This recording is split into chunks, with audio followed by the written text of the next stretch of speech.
kasih kepada rekan-rekan yang sudah hadir di sini. Kebetulan memang Pak Kadis juga menyempatkan hadir. Terima kasih kepada beliau. Terima kasih Pak Kadis yang sudah hadir. Selamat datang kepada rekan-rekan dinas OPD yang mewakili, kepada rekan Yusuf, Pak Agus dan Pak Setia, rekan-rekan di DPKP, Pak Sandi, Bu Ros, Bu Yani, termasuk rekan-rekan di bidang ketahanan pangan. Syukur alhamdulillah pada hari ini rencananya ini akan kita bahas tentang penyusunan data bahan makanan Kabupaten Tangerang tahun 2022. Bahan makanan atau neraca bahan NBM atau neraca bahan makanan ini adalah salah satu alat ukur yang memotret situasi pangan dan gizi dari sisi ketersediaan pangan baik kuantitas maupun kualitas yang diperoleh dari kelompok bahan makanan. Begitu, saya mohon Pak Sudi kiranya membuka rapat pada acara rapat ini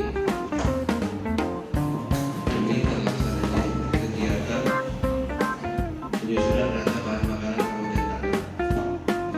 Untuk tempat dan waktu kami persilakan. Dari Bulog, ya terima kasih Bu dari Bulog ya. Terima kasih sudah hadir ya. Tentunya pertama-tama kita selalu pada Nabi dan kepada Allah Subhanahu wa Ta'ala. Pada pagi ini kita bisa berkumpul dan bersama perhatian dalam rangka laporan pendahuluan untuk penyusunan neraca bahan makanan di Kabupaten Tangerang yang memang kita menggunakan juga konsultan di dalam proses pelaksanaannya. Rekan-rekan sekalian, salah satu dari proses ketahanan pangan ini tentunya di Kabupaten Tangerang diperlukan adanya neraca bahan makanan. Nah, neraca bahan makanan ini tidak hanya berbicara masalah kualitas, pasti tentunya dengan kuantitas yang ada, terutama dari asupan gizi yang ada di Kabupaten Tangerang. Bagaimana proses ini bisa terjadi? Ada dua hal yang perlu rekan-rekan. Pertama adanya supply, keduanya ada penggunaan. Jadi ada utility, juga ada supply. Nah, di sini tentunya ada perimbangan namanya juga neraca. Neraca itu berarti kalau di neraca keuangan adanya tabel. Nol, hasilnya nol, gitu kan ya. Jangan sampai ada piutangnya. Kalau di dalam penyediaan itu juga sama, ada pengguna, ada supply. Gitu kan. Kalau kita nggak ambil ke arah sana. Ya. Nah, perimbangannya ini ada dari mana? Berarti kan kita harus melihat juga. Pertama ada produksi lokal, keduanya ada impor, ketiganya ada ekspor. Benar? Ya.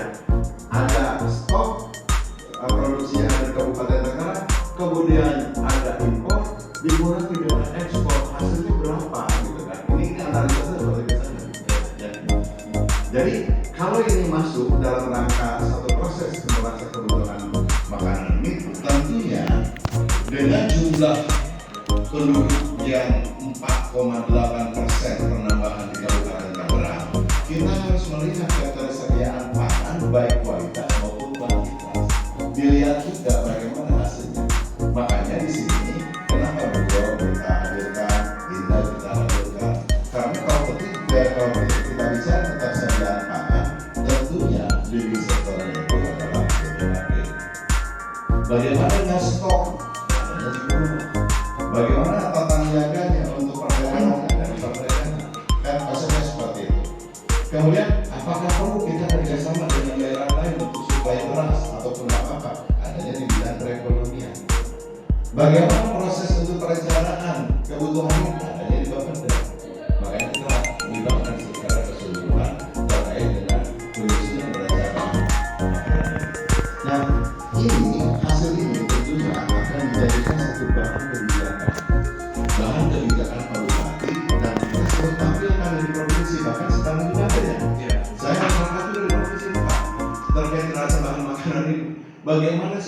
ketersediaan makanan yang ada di Kabupaten Tangerang. Kemudian bagaimana sih pola suplainya? Nah, contoh lah, pola suplai itu misalnya ini daging masuk aja, kita sudah ada ketersediaan daging baik daging di masyarakat dan daging sapi di masyarakat yang sedang maupun yang tua. Kita masih bisa harga untuk konsumsi kita konsumsi bisa lain keluar juga masih ada stok masih banyak seperti itu. Kemudian juga bagaimana dengan keluarnya yang ada di kita konsumsi kita merupakan melimpah gitu.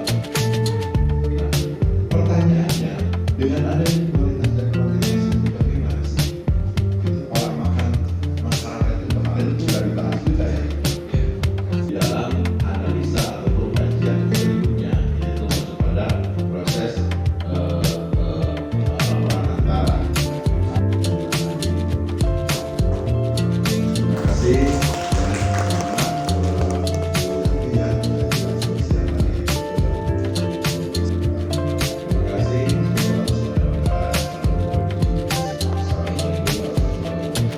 Waalaikumsalam.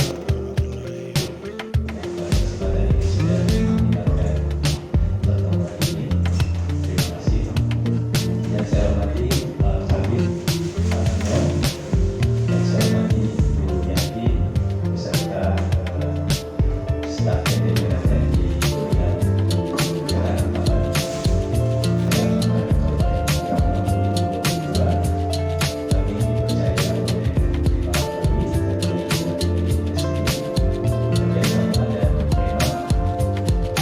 belakangnya kita sudah fokus di tadi dari rencana seperti itu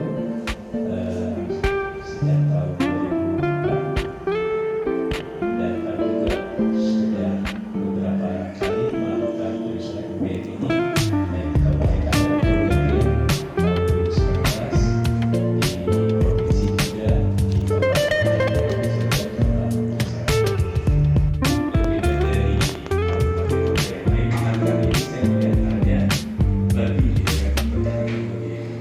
itu memang lakukan, tetapi dirasakan tetapi di dalam satu keragaman itu malah mendukung untuk tersedianya makanan di negara ini atau wilayah ini tidak ada satu yang saya itu bisa. Ketika produksi itu melimpah atau berkurang, memang kita perlu juga ada seperti itu. Jadi ini tadi yang disampaikan oleh Pak Anies. Kalau berlebih, kemungkinan bisa diekspor. Tapi di sini kita ada juga namanya bantuan pangan. Nah, bantuan pangan ini misal ketika tahun 2019, 2020, bantuan tsunami itu di Tanjung Lesung di Pandeglang ya. Juga peraturan pemerintah nomor 17 tahun 2015 pasal 7. Jadi di sini pemerintah dan pemerintah daerah berkewajiban membangun, menyusun dan mengembangkan sistem informasi pangan Indonesia terintegrasi.